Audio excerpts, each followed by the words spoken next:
Hello, squirrel friends.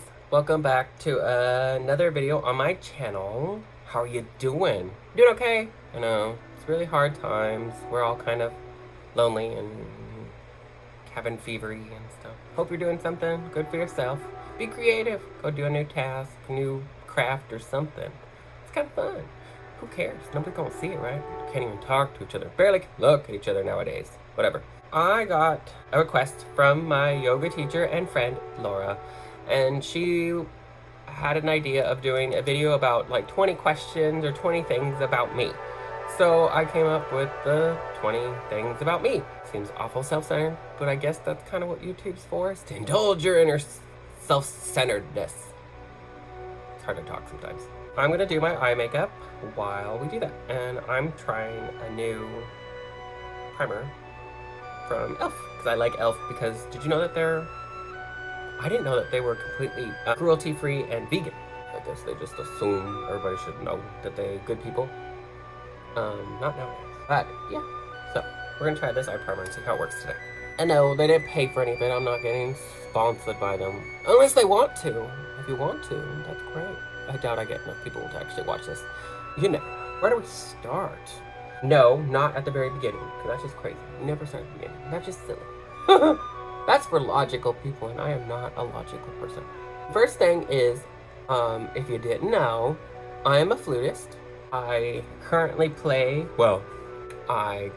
sort of play for the Olympia Symphony as their piccolo player and third flute. Love my flute family, Cheryl and Mary. I have 3 advanced degrees. I know. Why do you have 3 advanced degrees? And what is your 3 advanced degrees, Mando? Are you a doctor? Pretty much. But I don't have the debt.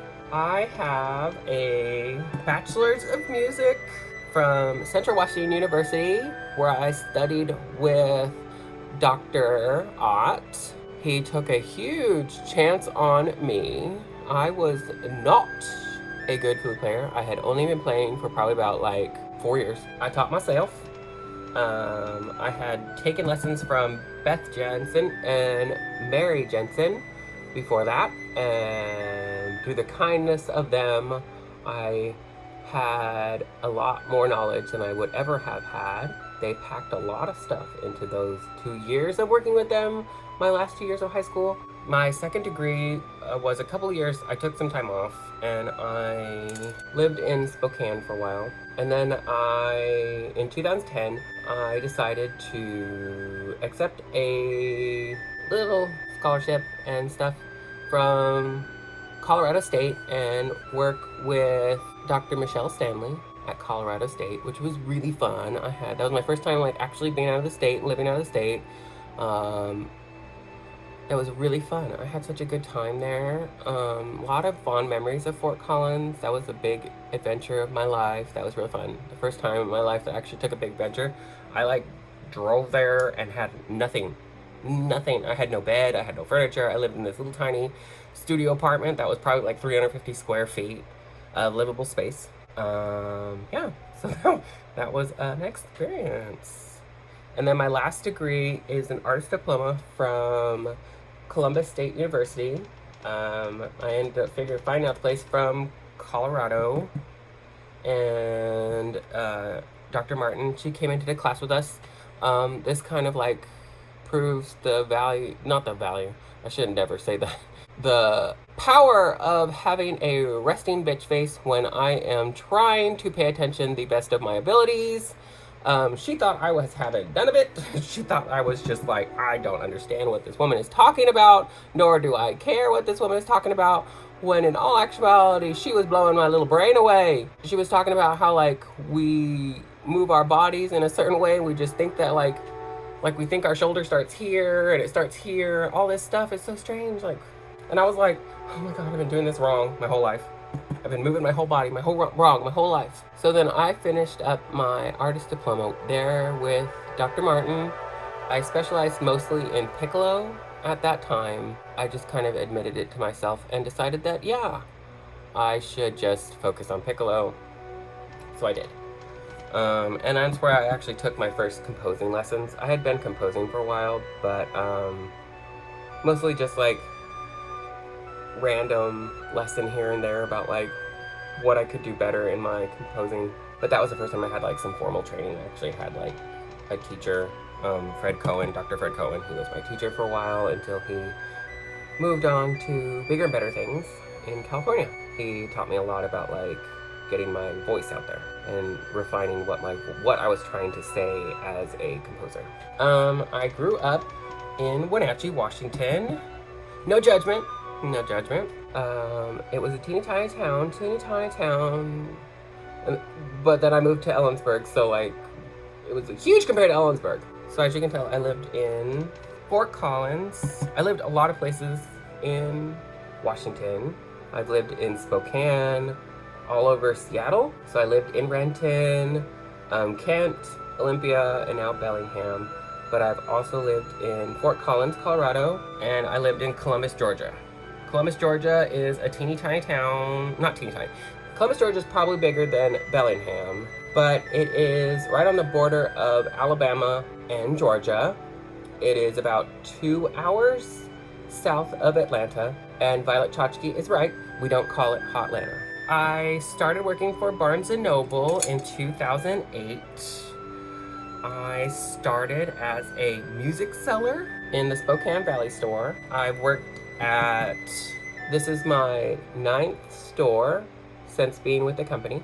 My 9th store since 2008, and I'm currently still working for them. I've done a lot of positions. I've worked at a lot of stores, mostly in Washington, but I worked at the store in Fort Collins and Columbus. They were really understanding about that I wanted to go to grad school, even though I probably should have just taken the promotion and not went to grad school, but I don't regret any of that. They transferred me everywhere I wanted to go for school. They've done me really right. I've been very happy and fortunate that Barnes & Noble's done such a good job and taken care of me. I have been playing flute since I was 14. I taught myself how to play flute from a book I bought, and I bought this horrible, janky flute for $75 from a pawn shop. Beth Jensen discovered me playing flute at a band camp, and a couple years after, she offered me lessons. I don't think she'd ever tell you this, but I'm pretty sure she paid for most of my lessons all the time. I was on scholarship, so the only real reason I am the flutist I am today is because of Beth Jensen. I owe her so much. Beth and Mary, they were like the light in the dark, telling me where to go when I had no frickin' idea. I have been doing eye makeup for 2 years. I started with just doing liner. I thought that was really fun. I love doing liner because of my eyes. My eyes have always been my favorite attribute of myself. But I've been doing that for 2 years. I just bought this random palette on Amazon. I know, bad Amazon stuff. I bought this palette. It wasn't very good. It was like a knockoff. But it got me started. It got me understanding, and I bought these like cheap brushes that actually ended up being pretty good. But yeah, I just started experimenting and doing more and more, and my sister helped a lot. My younger sister, Stefania, she helped a lot. She helped me a lot, was very encouraging. My mom was very encouraging about all that stuff. About my ethnic background, I am Native American and Irish. My dad is Native, he is Apache, and my mom is Irish. I would rather tell a joke than talk about my feelings any day of the week. I would rather tell you a long, drawn-out, stupid, jokey story rather than ever tell anybody that I'm hurting inside or anything like that. I would rather make people laugh. I always feel like people are bothered when I try to tell them anything about my past or me or anything like that. I don't know why. My mom was never like that. She never like said anything to make me feel that way. I think part of it is being like gay and brown. You just kind of learn to start hiding everything from a young age. A lot of us do. You just feel so different than everybody that you just don't want to rock the boat more than you probably already are just by existing. Now these are probably not the happiest ones, but I know that there are, you have to say the bad along with the good, or nobody really appreciates the good. You can't just focus on the good because then it doesn't have any meaning anymore. I am a rape survivor. That happened when I was 21, I think. I was 21. It was a guy that I had been sort of dating. I don't remember a lot of it. I was drunk which probably explained a lot of like the guilt and stuff of it.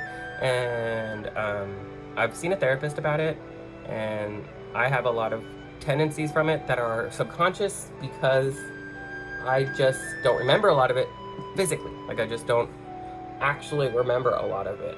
I just remember how it felt. I remember a lot of that things. I have like split moments. But my therapist, Emily, when I was in Columbus, she really helped me get through a lot of that stuff and figure out how to be more of an honest person with my feelings. So I thank Emily a lot for helping me with that. I didn't really realize it until like recent times, but racism was a lot more prevalent in my life than I thought. When I was little, I remember teachers asking me, what? Yeah, I was like 5 years old in kindergarten, and my kindergarten teacher asked me if I was adopted because she met my mom. And my mama at the time was blonde and she has green eyes, and I am obviously not that. I'm obviously not white. So she jumped to the conclusion that I was adopted and was very untactful about it. Yeah. I've had plenty of teachers that I've looked back on my life and realized, yep, they were very racist. I had one science teacher in middle school. I was a lot smarter than the people in that class. And that's not being self-centered or egotistical at all. I understand what I'm good at, and a lot of us should. If you do not understand what you are good at, you need to figure it out. Because you need to know what you're good at and what you're bad at. Because you need to focus more on what you're bad at. Because, like, if you're good at a certain subject in school, you don't need to be sitting there, like, harping on being better at it. You need to work on the subject you're not good. I know my English ain't good, so I work on it. As is very obvious by how I talk. Yeah, because I'm such good at English. But he used to, I remember I answered a question right, and he would never think I was right. But one time I answered it really, really right, and I swear to God, I was like 15, I think, at the time. No, I must have been a lot younger than that, because it was middle school. I was probably like 12 or 13.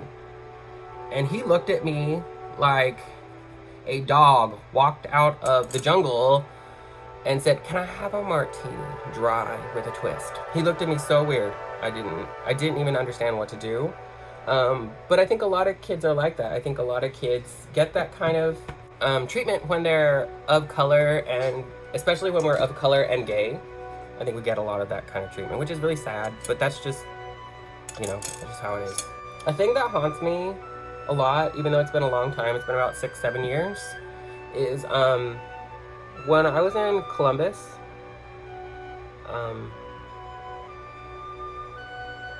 it's even hard to talk about now. When I was in Columbus, our teacher, she didn't play flute with us, or much at all at that time. I think she's gotten better about it. At that time, she didn't play with us. She didn't play flute much. So they were going to do this concerto, and I remember them announcing that for the next year, the wind ensemble was going to do this concerto, and I had played that concerto before with our teacher, with Michelle at Colorado State. We played it, she played it with us, and we got to play in the wind ensemble and do that with her. It was really fun. She did such an amazing job, and I thought, oh my God, they're going to pick one of us to do it, or they're going to have a guest artist come in, like some kind of visiting teacher or something come in and work with us for it. But they didn't. They picked the younger, much younger than me. I was the grad student at the time. She was quite a bit younger. She had just gotten out of undergrad. I'd already had a master's degree. And they picked her without any kind of, without having any kind of audition or anything. She didn't even know the piece beforehand. And that really rocked my world. It devastated me for the next year or more of my artist diploma. I think it ruined a lot of my artist diploma second year, because I just couldn't get over that kind of devastation of not even being, it would have been something different if I had been asked. It totally would have been totally different situation if I had been asked or like talked to about it and said like, hey, we're gonna do this, do you want to play part of it for us, and then we'll see. And if like by fair means that she would have got that, But I was literally told when I asked why, because I just wanted to know so I could build on myself. It wasn't like a personal attack or anything. I asked why I had not been chosen or even given an opportunity. And they said, that is a personal problem and I need to get over it. I was anorexic since I was 16. I still deal with a lot of body dysmorphia stuff. I still deal with, I don't know a lot of like what my body actually looks like. At one point I weighed 140 pounds. I believe I weighed 140 pounds. I'm still as tall as I am now. So I was still 6'4" and I weighed 140 pounds. I still deal with that, and I've gone to a little bit of therapy about it, but it's still something that haunts you. And I know people think like, oh, you're a guy, you're not gonna have that kind of problem. Guys do. A lot of bodybuilders do. They have that kind of problems. A lot of gay men have that problems because we're treated a lot like women. We should be perfect and look perfect at all times. I've seriously only really dated one person. I'm still best friends with him. I went to his wedding. That was really fun. I love reading. I read all the time. I am reading all the time. I've just finished a couple books, especially during quarantine. This is so fun because I can read a lot more. I'm going to be starting The Devil of Nanking today. My favorite series is the Hollow series by Kim Harrison, which I did a review for if you want to watch that, if you haven't already. My cat is even named after one of the main characters, Jenks, the pixie, even though he's a boy in the book and she's a girl. Still named Jenks. I love her. She's my cat. She's gonna be 13 this August. Weird. I don't regret any of the hardships in my life. I know I've gone through a lot of hardships, not compared to a lot of people, because we shouldn't compare ourselves to other people. And if you find yourself comparing yourself to other people, you need to figure out why you are and cut whatever that is, whatever the reason is, out of your life. You need to just let it go. If it's social media, if it's following a certain person, if something makes you feel bad, cut it out. But I don't regret any of the hardships in my life. They're just as important as the good things that happened to me. And there's a lot of good things that have happened to me. Yoga is one of those good things. Yoga has saved my life. I credit that to all of my teachers, from Hot Yoga Renton to True Self Yoga in Olympia, to my first studio here in Bellingham, 3 Ohms, to my current studio, Elements. They have really been guiding lights in my life, and I still remember everything that they talked about. The reason I gravitated toward yoga was because yoga is very similar to music in that you have to stay in the moment. Like, if you don't stay in that moment, you fall. If I don't sit there and go like, I'm gonna be in this pose, I'm gonna fall out of it. I'm gonna fall. Just like music. Like, if I sit there and start thinking about, what do I want for dinner tonight? I'm gonna mess up. It's the same thing with yoga. So great. It's a good physical fitness practice for me that combines a lot of the things that are good in my life and that I'm good at. And I can watch myself grow every time I go onto the mat. And there's a lot of room to grow, a lot of opportunities to become better. I just love yoga for that reason, that I can always watch myself grow.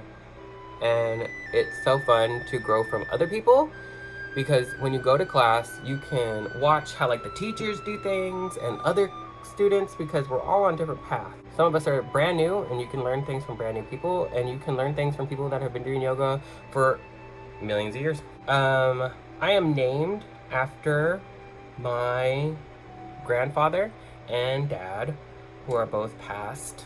I'm gonna put my eyeliner on, I'll be right back.